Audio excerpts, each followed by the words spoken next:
أعوذ بالله من الشيطان الرجيم بسم الله الرحمن الرحيم ويوم نبعث في كل أمة شهيدا عليهم من أنفسهم ويوم اور جس دن نبعث ہم اٹھائیں گے کھڑا کریں گے فی کل امت ہر امت میں شہیداً ایک گواہ، ہر امت میں ایک گواہ کو ہم کھڑا کریں گے علیہم ان پر من انفسہم ان کی اپنی جانوں میں سے ہی، یعنی وہ گواہ انہی میں سے ہوگا، باہر کہیں سے نہیں ہوگا۔ اس بات کا ذکر قرآن پاک میں متعدد جگہوں پر موجود ہے کہ قیامت کے دن اللہ سبحانہ و تعالی جب فیصلہ فرمائے گا تو حجت پوری کرنے کے لیے اللہ تعالی گواہوں کو کھڑا کرے گا جو مختلف قسم کی گواہیاں دیں گے۔ ایک گواہی تو یہ دیں گے کہ یا اللہ تیرے رسول نے تیرا پیغام ہم تک بالکل صحیح پہنچا دیا، ہم اس کے گواہ ہیں۔ اسی طرح سے گواہیاں دینے والے گواہیاں دیں گے اللہ تیری طرف سے حجت پوری ہو گئی، اللہ تیری طرف سے پیغام پہنچ گیا، جنہوں نے ماننا تھا انہوں نے مان لیا، جنہوں نے نہیں ماننا تھا انہوں نے نہیں مانا۔ تو اس طرح سے متعدد قسم کی گواہیاں متعدد کاموں کے لیے اس کا ذکر ہے کہ جب ہم ہر امت میں سے ان کی اپنی جانوں میں سے ہی ان پر یعنی ان کے خلاف گواہوں کو گواہی دینے کے لیے کھڑا کریں گے، ہاں بھئی آؤ گواہی دو، تو وہ گواہی دیں گے۔ جس طرح کہ اللہ تعالیٰ نے اس امت کے حوالے سے خاص طور پر ذکر کیا ہے کہ یہ امت پہلے والی امتوں پر گواہ ہوگی، وَكَذَلِكَ جَعَلْنَاكُمْ أُمَّةً وَسَطًا لِتَكُونُوا شُهَدَاءَ عَلَى النَّاسِ، ہم نے تمہیں امت وسط بنایا ہے، اعتدال والی امت، تاکہ تم تمام انسانوں پر گواہ بن جاؤ۔ اسی طرح سے دیگر مقامات ہیں۔ ایک جگہ فرمایا اللہ سبحانہ و تعالی نے فَكَيْفَ إِذَا جِئْنَا مِن كُلِّ أُمَّةٍ بِشَهِيدٍ، وہ وقت کیسا ہوگا کہ جب ہر امت میں سے ہم گواہ کھڑا کریں گے۔ تو یہ گواہی کے لیے ہر امت میں سے گواہ کھڑے ہوں گے، تو معلوم یہ ہوا ہر امت میں سے گواہی دینے والے گواہی دیں گے یا اللہ تیرا رسول ہمارے پاس آیا، اس نے تیرا پیغام پہنچایا، تیری بات بالکل کلیئر تھی، کوئی اس کے اندر یعنی شک شبے والی بات نہیں ہے، کوئی چھپی ہوئی چیزیں نہیں ہیں، کلیئر باتیں تھی تیری۔ تو دوسری بات یہ ہے گواہی دینے والوں کے اوپر یہ امت جو ہے وہ گواہی دے گی، ہاں یا اللہ یہ لوگ جو گواہی دے رہے ہیں نا یہ بالکل حق سچ کی گواہی دے رہے ہیں۔ اسی طرح جب امتیں اپنے نبیوں کو جھٹلائیں گی نا، احادیث میں یہ بات آتی ہے، امتیں جھٹلا دیں گی، ہمارے پاس تو آئے ہی کوئی نہیں، اللہ تعالیٰ فرمائے گا اچھا نبیوں تم گواہ لاؤ، پھر نبی کہیں گے یا اللہ آخری نبی محمد صلی اللہ علیہ وسلم کی امت ہماری گواہ ہے، تو ہم گواہی دیں گے اللہ کے نبیوں کے حق میں کہ یا اللہ بالکل تیرے نبی سچ بول رہے ہیں، یہ جو ان کی امت کے لوگ انکاری ہیں نا یہ جھوٹ بول رہے ہیں، تو ہم لوگ اس امت کے لوگ گواہی دیں گے۔ پھر اس وقت پوچھا جائے گا ہاں بھی تمہیں کیسے پتہ چلا؟ ہم کہیں گے ہماری طرف آنے والی تیری کتاب نے اللہ ہمیں بتایا، تیرے نبی نے ہمیں بتایا تھا، ٹھیک ہے نا، تیرا نبی ہماری طرف بھی تو آیا نا، تو یہ اس بات کی دلیل ہے کہ ہمارے اس سے پہلے جو امتیں تھیں ان کی طرف بھی تو نے اپنے رسول نبی بھیجے تھے۔ ایک بات یہ بھی ہے انسان کا جو اپنا وجود ہے نا وہ بھی اس کے خلاف گواہ ہوگا، علیہم من انفسہم، ان کے خلاف ان کی اپنی جانوں میں سے ہی، جیسے مجرموں کے چمڑے بولیں گے، ان کے چمڑے بول کر بتائیں گے، ہاتھ بولیں گے، پاؤں بولیں گے، یہ وجود بولے گا۔ ابھی ان سے کہیں گے لما شہدتم علینا، یہاں پر ہے نا شہیدن علیہم، اب یہ بندہ پوچھے گا زبان سے بول کے کہ لما شہدتم علینا، اور تم ہمارے خلاف گواہی کیوں دے رہے ہو؟ اپنے وجود کو کہیں گے اوے ہاتھوں میرے ہاتھوں کو تم میرے خلاف گواہی، اور میرے پاؤں تم میرے ہو کے میرے خلاف گواہی، اور میرا چمڑا میرا ہو کے میری آنکھیں میرے کان میری خلاف گواہی۔ وہ بول کے کہیں گے انطقنا اللہ الذی انطق کل شیء، اصل میں ہم خود گواہی نہیں دے رہے، ہمیں اس اللہ نے بلوا لیا ہے جس اللہ نے آج ہر چیز کو بلوا لیا ہے۔ اس اللہ نے کہا بول کے بتاؤ یہ کدھر اٹھاتا تھا قدم، ہاتھوں بولو یہ کیا پکڑتا تھا دنیا میں، کس طرف اس کے ہاتھ بڑھتے تھے، آنکھیں بول کے بتائیں کس طرف اٹھتی تھیں، کان بول کے بتائیں کیا سنتے تھے، یہ پورا وجود بولے گا۔ اللہ تعالیٰ نے کہا قیامت کے دن تو ہم نا منہ کے اوپر لگا دیں گے مہر، الیوم نختم علی افواہہم، منہ پر موریں لگ جائیں گی، زبان بند۔ اب زبان نہیں چل رہی کہ زبان سے بول بول کے بندہ اپنے آپ کو سچا ثابت کرنے کی کوشش کرے۔ دنیا میں تو ہوتا ہے نا، کنفرم پکا ٹھکا بندہ جھوٹا ہوتا ہے، لیکن یہ زبان ہی ہے جس کے ذریعے بول بول کے جناب وہ اپنے آپ کو سچا ثابت کر دیتا ہے۔ کتنی دفعہ ایسا ہوتا ہے دوسرا بندہ جس کے خلاف بندہ باتیں کر رہا ہوتا ہے وہ بالکل بیچارہ بے گناہ ہوتا ہے، لیکن اتنی زبانیں اس کے خلاف چل رہی ہوتی ہیں، سننے والے سمجھتے ہیں پتہ نہیں واقعی یہ پکا مجرم ہے، یہ تو پتہ نہیں ہے ہی گناہ گار، یہ تو پتہ نہیں ہے ہی ایسا، یہ ہے زبان کا کردار، ٹھیک ہے نا۔ تو قیامت کے دن اللہ نے اس زبان پہ کیا لگا دینی ہے؟ مہر، زبان بند۔ الیوم نختم علی افواہہم، زبانیں بند ہیں، وتکلمنا ایدیہم، بات کون کر رہے ہیں؟ ہاتھ۔ اللہ نے کہا یہ سورہ یاسین میں بھی ہے، ہم سے باتیں کریں گے ان کے ہاتھ، وتشہد ارجلہم، گواہی دیں گے ان کے پاؤں، بول کے بتائیں گے یہ کیا کرتا تھا دنیا کے اندر۔ تو یہ وہ قیامت کی باتیں ہیں اور یہ ہولناک قسم کے مناظر ہیں، بندہ جب ان کو پڑھتا ہے دیکھتا ہے تو پھر اس کو احساس پیدا ہوتا ہے کہ میں تو اللہ تعالیٰ کی پوری طرح سے گرفت میں ہوں، اللہ کے قبضے میں ہوں۔ تو کہا اللہ نے وہ دن کیسا دن ہوگا کہ جس دن ہم ہر امت میں سے ایک گواہ ان پر انہی کے خلاف ان کی اپنی جانوں میں سے کھڑا کریں گے۔ اور اگلی بات فرمائی وجئنا بک، اور ہم آپ کو لائیں گے، آپ صلی اللہ علیہ وآلہ وسلم کو ہم پیش کریں گے شہیدن، گواہ کے طور پر، علی ہؤلاء، ان سب پر، یہ جتنے گواہ ہوں گے نا ان سب کے اوپر رسول پاک صلی اللہ علیہ وسلم بطور گواہ کھڑے ہوں گے۔ جیسے وہ دوسرے پارے کی ابتدا میں ہے نا، جیسے آدھا حصہ میں نے پڑھا آیت کا کہ وَكَذَلِكَ جَعَلْنَاكُمْ أُمَّةً وَسَطًا لِتَكُونُوا شُهَدَاءَ عَلَى النَّاسِ، ٹھیک ہے، تمام امتوں پر، انسانوں پر یہ امت محمد گواہی دے گی۔ پھر اگلا جملہ کیا ہے؟ وَيَكُونَ الرَّسُولُ عَلَيْكُمْ شَهِيدًا، اور رسول پاک صلی اللہ علیہ وسلم تمہارے اوپر گواہی دیں گے۔ یا اللہ بالکل میری امت وہی گواہی دے رہی ہے جو میں نے ان کو بتایا تھا، تو ہماری گواہی اس کے اوپر محمد مصطفیٰ صلی اللہ علیہ وسلم کی مہر لگ جائے گی اور وہ پکی اور سچی گواہی ہو جائے گی۔ اور اسی طرح سورۃ النساء کی آیت میں جہاں پر کہ ہر امت میں سے گواہ لائیں گے، وہاں پر بھی یہ ہے وَجِئْنَا بِكَ عَلَىٰ هَؤُلَاءِ شَهِيدًا، ان سب کے اوپر ہم آپ کو بطور گواہ کھڑا کریں گے۔ پھر رسول اکرم صلی اللہ علیہ وسلم کی فائنل گواہی ہوگی اور اس کے مطابق اللہ تعالیٰ کے ہاں فیصلے ہو جائیں گے۔ تو یہاں پر وہی بات اللہ نے ریپیٹ کی ہے، فرمایا ہم آپ صلی اللہ علیہ وسلم کو ان سب پر بطور گواہ کھڑا کریں گے۔ پچھلی آیات میں چونکہ ہم نے پڑھا ظالم لوگ، شرک کرنے والے، اللہ رسول کے نافرمان جب عذاب کو دیکھیں گے، اب کبھی تو اپنے بنائے ہوئے شرکاء ان کے پاس جائیں گے اور اللہ کو کہیں گے اللہ یہ ہمارے سفارشی ہیں، ان سے کہیں گے کچھ کرو اب ہمارا۔ اللہ کو کہیں گے اللہ یہ تھے ہمارے معبود جن کو ہم دنیا میں پوجتے تھے تجھے چھوڑ کر، وہ صاف انکار کر دیں گے۔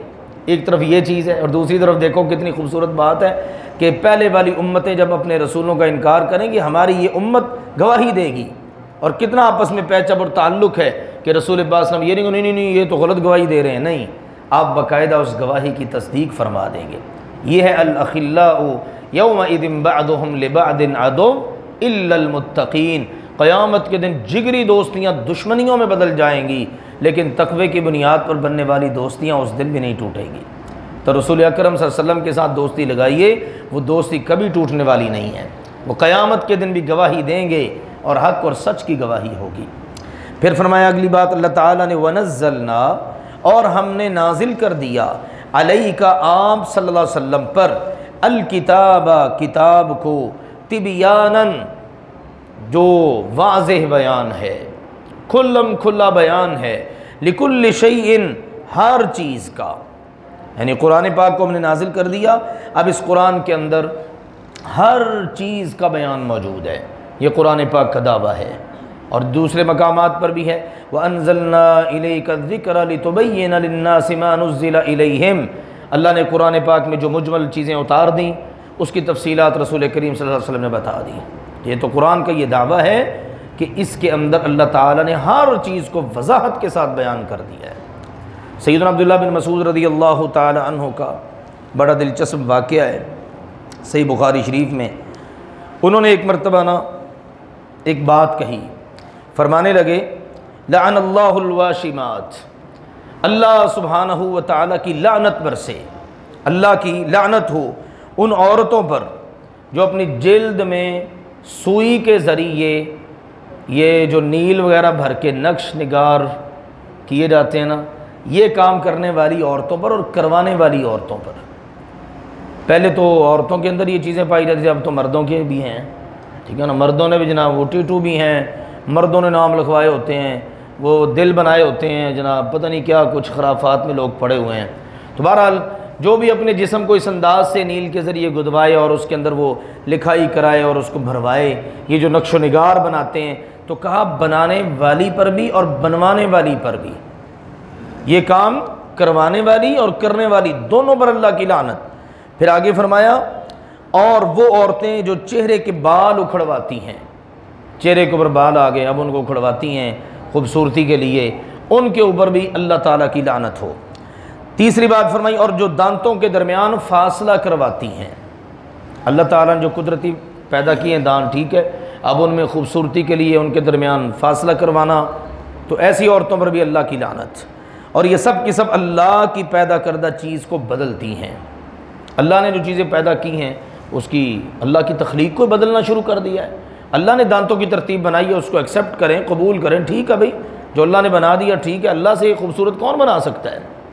چہرے پر اگر بال آ ہی گئے ہیں تو اب ان کو اکھیڑنا اور ان کے لیے طرح طرح کے حربے استعمال کرنا، تو بہرحال یہ چیزیں آج تو اس سے بھی بہت آگے دنیا نکل چکی ہے۔ خیر، تو کہا یہ جو اللہ کی تخلیق کو بدلتے ہیں نا، یہ عورتوں میں زیادہ کام، ان پر اللہ کی لعنت ہو۔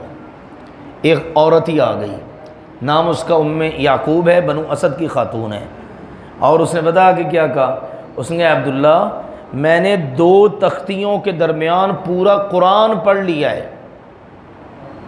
اس دور کی عورتیں دیکھیں کیسی تھیں، قرآن پڑھا کرتی تھی، سمجھ کے پڑھا کرتی تھی۔ تو کہنے لگی مجھے تو یہ بات پورے قرآن میں کہیں بھی نہیں ملی کہ اللہ نے لعنت کی ہے، آپ کیسے کہتے ہیں کہ اللہ تعالیٰ نے لعنت کی ہے؟ تو فرمانے لگے کہ میں اس پر لعنت کیوں نہ کروں جس پر اللہ کے رسول صلی اللہ علیہ وسلم نے لعنت کی ہے۔ اور پہلی بات یہ ہے کہ اگر تو پڑھتی نا تجھے بات ضرور مل جاتی، اگر تو پڑھتی تو تجھے ضرور مل جاتی۔ کیا تو نے سورۃ الحشر کی آیت نہیں پڑھی، ما آتاکم الرسول فخذوہ، ہمارا رسول تمہیں جو دے دے اس کو لے لو، وما نہاکم عنہ فانتہوا، جس سے روک دے اس سے رک جاؤ، واتقوا اللہ، اللہ سے ڈرو، ان اللہ شدید العقاب، اللہ بڑی سخت سزا دینے والا ہے۔ اب اگلی بات سنو، جس پر اللہ کے رسول نے لعنت فرمائی ہے اس پر اللہ کی لعنت ہوگی کہ نہیں؟ کیونکہ اللہ کا رسول اپنی طرف سے بات کوئی نہیں نہ کرتا۔ اور دوسری بات یہ، اس پر میں لعنت کیوں نہ کروں جس پر اللہ کے رسول نے لعنت کی ہے؟ اب یہ لعنت اللہ کے رسول نے فرمائی ہے، تو انہوں نے قرآن پاک کی اس آیت سے استدلال کر کے یہ بات واضح کر دی، اس بات کا بیان اللہ کے قرآن میں موجود ہے۔ یہ ہے تبیان لکل شیء، ہر چیز کا بیان قرآن میں موجود ہے۔ ایک اور دلچسپ واقعہ ہمارے استاذ محترم حافظ عبدالسلام بٹوی صاحب نے اس آیت کے ضمن میں درج کیا ہے۔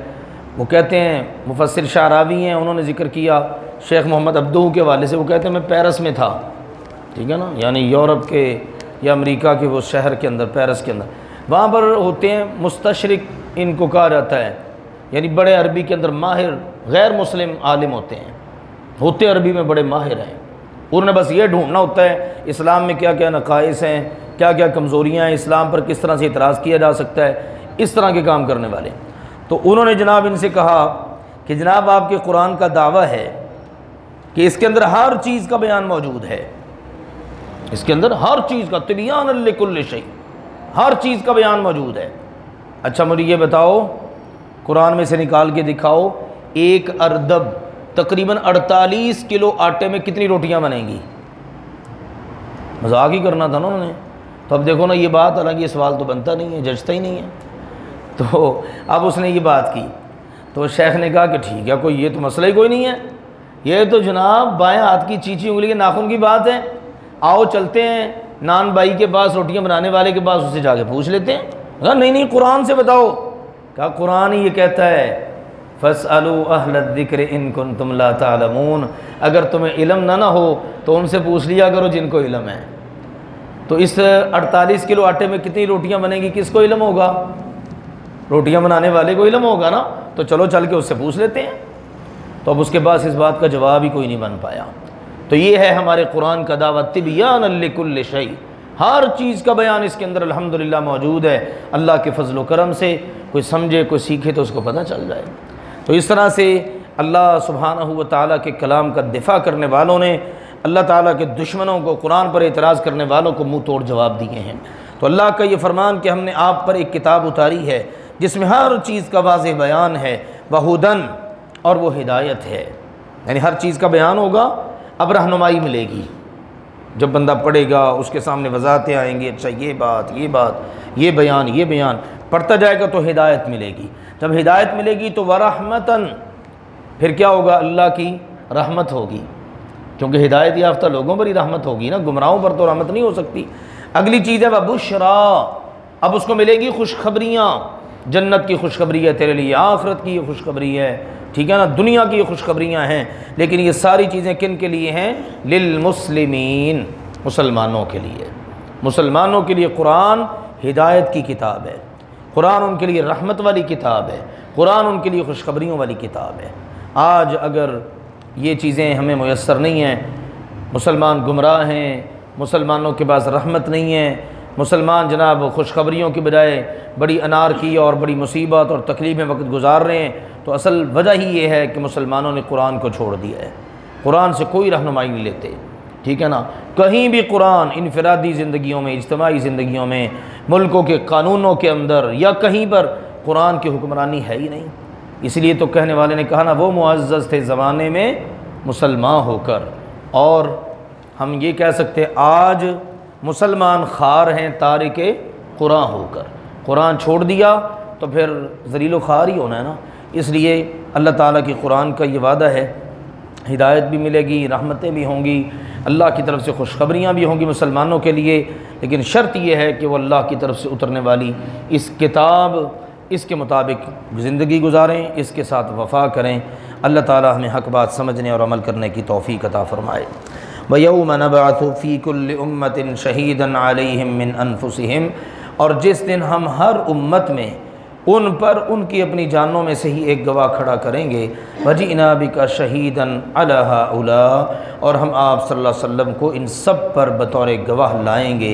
وَنَزَّلْنَا عَلَيْكَ الْكِتَابَ تِبْيَانًا لِكُلِّ شَيْءٍ، اور ہم نے آپ صلی اللہ علیہ وسلم پر ایک عظیم الشان کتاب اتاری ہے، ہر چیز کو خوب بیان کر دینے والی، وَهُدًى وَرَحْمَةً وَبُشْرَىٰ لِلْمُسْلِمِينَ، اور ہدایت اور رحمت اور خوشخبری تمام مسلمانوں کے لیے۔